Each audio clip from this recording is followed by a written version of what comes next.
Saludos cordiales, estimados estudiantes. Vamos a partir con un nuevo tema en nuestro curso de análisis instrumental. Ahora nos vamos a dedicar a explicar las partes fundamentales que nos permiten caracterizar moléculas orgánicas mediante su interacción con la energía en la región del infrarrojo. ¿Sí? La espectroscopía infrarroja entonces es una técnica que estudia la absorción de la radiación en la región del espectro electromagnético correspondiente al infrarrojo.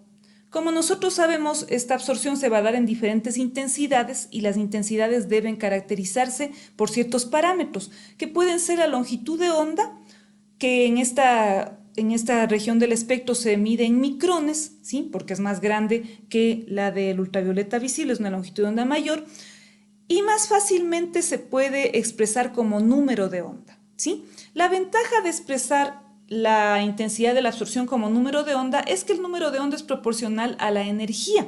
Si nosotros recordamos, la energía es igual a la constante de Planck por la velocidad de la luz y dividido para la longitud de onda. Entonces, como el número de onda es 1 sobre longitud de onda, resulta ser que el número de onda es directamente proporcional a la energía, ¿sí? A veces también me van a escuchar caracterizar las intensidades de la radiación infrarroja como frecuencias y muchas veces pueden decir, la profesora se está equivocando.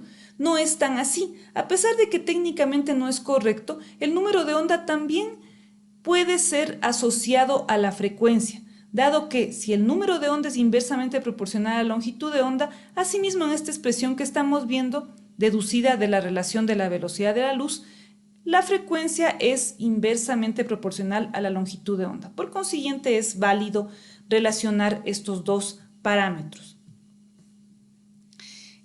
La región del espectro infrarrojo puede ser dividida en 3 subregiones, ¿sí?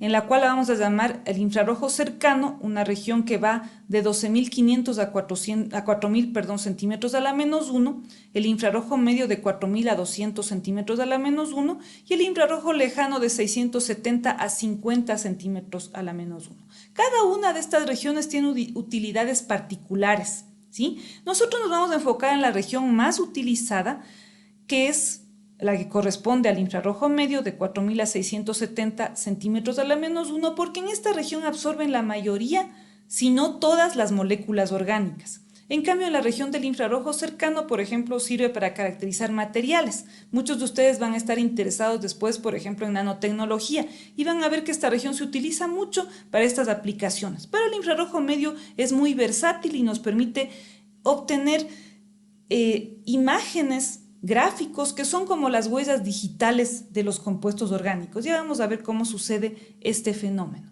¿sí?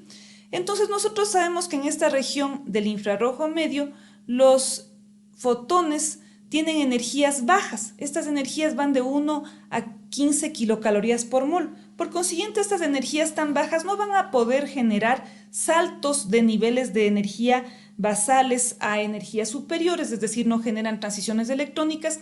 Sin embargo, lo que hacen es generar vibraciones a nivel molecular. Para imaginar una vibración de una molécula, nosotros podemos visualizar a los átomos como esferas de diferentes masas, obviamente, y a los enlaces covalentes como resortes. Entonces, el input de energía va a provocar estas vibraciones, ¿sí? Que son características de los enlaces y de los grupos funcionales de las moléculas. Entonces, estos movimientos vibratorios nos van a dar lugar a una interacción que genera un espectro que se conoce como espectro vibracional rotacional, dado que estos dos movimientos se inducen en las moléculas, ¿sí? Y este espectro es característico de cada una de las moléculas orgánicas. Como les decía, se trata como una especie de huella digital, ¿sí? ¿Cómo nosotros logramos obtener un espectro infrarrojo? Necesitamos obviamente un equipo que tiene muchos componentes similares al del equipo ultravioleta visible, pero obviamente van a variar ciertas características que vamos a revisar a continuación.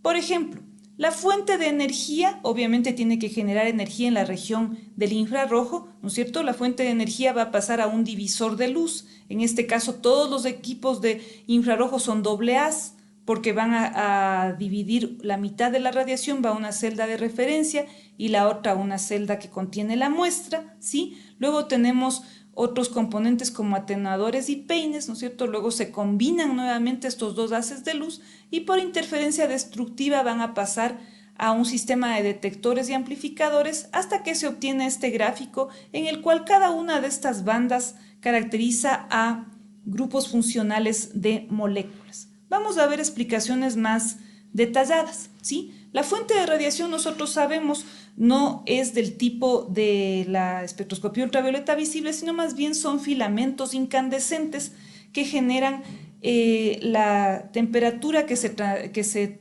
traduce después en la radiación infrarroja, ¿sí? Generan la temperatura suficiente para dar lugar al fenómeno de radiación infrarroja. Y como ya dijimos, esta radiación se divide en dos haces de igual intensidad por un separador de haces, ¿sí? Tenemos dos celdas, una celda que contiene la muestra y otra que contiene la referencia, ¿sí? Entonces, evidentemente, la condición para estas dos celdas es que el material no absorba la energía en la región infrarroja. En este caso, el vidrio y el cuarzo no nos sirven absolutamente porque son capaces de absorber una gran cantidad de energía en el infrarrojo.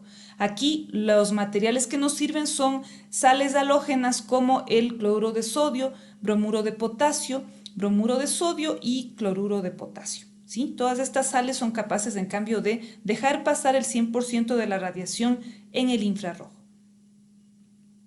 Luego vienen los componentes ópticos, como pueden ser el atenuador y el peine, ¿sí? La luz de la celda de referencia pasa a través del atenuador y en cambio la luz de la muestra atraviesa el peine, ¿sí? Esto permite que, sobre todo, la luz que pasa por el peine se descompone en todas las longitudes de onda y se combina en el monocromador con la ayuda de espejos, ¿sí? Entonces el fotómetro va a combinar los haces de luz en una sola corriente de segmentos alternantes y el peine va a balancear justamente estos dos componentes, ¿sí? Ya sabemos nosotros que papel juega un monocromador, ¿verdad? Un monocromador tiene la función de nuevamente descomponer la radiación en todas sus frecuencias y en este caso el monocromador tiene la característica de girar, ¿sí? Y permitir justamente que cada una de las frecuencias vaya en forma individual al detector, ¿sí? Esto es importante porque así el detector va a poder ir caracterizando las frecuencias en relación a los grupos funcionales o a los enlaces que tiene la molécula. Evidentemente es necesario que estas energías capturadas por el detector sean amplificadas, ¿verdad? Para esto nosotros sabemos que los amplificadores de los infrarrojos son de tipo termocupla porque la energía se percibe en forma de calor y asimismo la diferencia de temperatura va a convertirse por fenómenos eléctricos en corriente, ¿verdad? Y la corriente obviamente fluye del detector al amplificador, donde ya en la magnitud correspondiente llega a un registro, ¿sí? Los espectros infrarrojos son gráficos que están haciendo un plot entre la longitud de onda o el número de onda contra la intensidad de la absorción, que puede expresarse en términos de absorbancia o porcentaje de transmitancia. Normalmente los químicos estamos más acostumbrados en ver espectros infrarrojos que relacionan el número de onda versus la transmitancia, ¿sí? Pero también se puede plotear en función de la absorbancia. Los equipos de espectroscopía infrarroja son muy versátiles, pueden trabajar con sustancias en estado gaseoso, líquidos puros, soluciones y en estado sólido, ¿sí? En el caso de tener interés nosotros de caracterizar compuestos en fase de vapor, por ejemplo, si hacemos análisis ambientales, necesitamos un equipo que tenga una celda característica para el efecto. Y estas celdas, como ya sabemos, deben tener componentes de cloruro de sodio, que generalmente son las paredes laterales, ¿sí? Que permiten que la radiación atraviese una celda normalmente más grande, porque tiene que tener más cantidad de muestra para que el espectro sea significativo, ¿sí? Yo les cuento, yo solamente he trabajado con líquidos y sólidos, nunca he trabajado con infrarrojos en fase de vapor, así que este gráfico que estoy señalando en este momento es el que se utilizaba en las tecnologías más antiguas. Nosotros colocábamos, por ejemplo, una gota de una sustancia pura entre dos platos de cloro de sodio y se armaba con este sistema una celda sándwich y esta se colocaba en el equipo. En el caso de tener un sólido puro, este sólido debía ser disgregado en un material asimismo que permite el paso de la radiación, como por ejemplo una sal, bromuro de potasio, químicamente puro, ¿sí? Se disgregaba en un mortero de ágata, un mortero de un material muy duro, se hacía una mezcla muy cuidadosa del sólido con el bromuro de potasio y se hacía una pastilla utilizando una prensa. Entonces, ¿cuánto tiempo nos tomaba esto? Bastante tiempo, ¿sí? Ahora los equipos, fíjense que nosotros tenemos, por ejemplo, este equipo nosotros lo tenemos a disposición en el laboratorio de instrumental, al cual Dios quiere vamos a volver muy pronto, ¿sí? Y aquí en este equipo, es un equipo ya de nueva generación, lo bueno es que tiene un portamuestras que no necesita preparar pastillas, sino que se puede colocar directamente el sólido, ¿verdad? Y obtener el espectro infrarrojo, ¿sí? Entonces, nosotros vamos a ver con más calma este tipo de prácticas ya con videos y con una práctica virtual. Ahora, ¿qué sucede cuando una molécula es irradiada con energía en la región del infrarrojo? Evidentemente hay cambios en niveles de energía, no tan fuertes como en espectroscopía ultravioleta, que generaba cambios en los electrones de valencia, sino que más bien aquí lo que sucede son transiciones en los niveles de energía vibracionales y rotacionales de la molécula, ¿sí? Entonces, obviamente estas energías rotacionales y vibracionales se incrementan, ¿sí? Y generalmente cuando coincide la energía característica de un enlace o de un grupo funcional con la energía que viene irradiándose desde la fuente de radiación, la respuesta que se genera es una banda, ¿sí? Es una banda que se ubica a frecuencias específicas, ¿ok? Entonces, los químicos orgánicos, sobre todo, estamos interesados en la región de 4000 a 670 centímetros a la -1, porque aquí generan los bandas específicas los grupos funcionales de los compuestos orgánicos, ¿sí? Entonces, como yo ya les dije, que hay que imaginarse que, por ejemplo, yo tengo un carbono unido a un hidrógeno y el enlace es un resorte. Entonces, nosotros hemos jugado con resortes, ¿verdad? Los movimientos que se pueden hacer a un resorte normalmente es estirarle, ¿sí? O deformarle, ¿verdad? Esos son los dos movimientos clásicos que hacemos con un resorte. Estos mismos movimientos son los que sufren las moléculas al ser irradiadas con energía infrarroja. Entonces nosotros podemos estirar el enlace, ¿sí? Cambiar la distancia de enlace, o podemos flexionarlo. Y lo que hacemos aquí es cambiar el ángulo de enlace. Entonces aquí están los típicos modos vibratorios. Obviamente las moléculas no van a vibrar aleatoriamente, sino que van a tener movimientos vibratorios específicos. Y de hecho están en dos grupos, ¿sí? Cuando cambian las distancias de enlace, estas vibraciones se llaman vibraciones de estiramiento.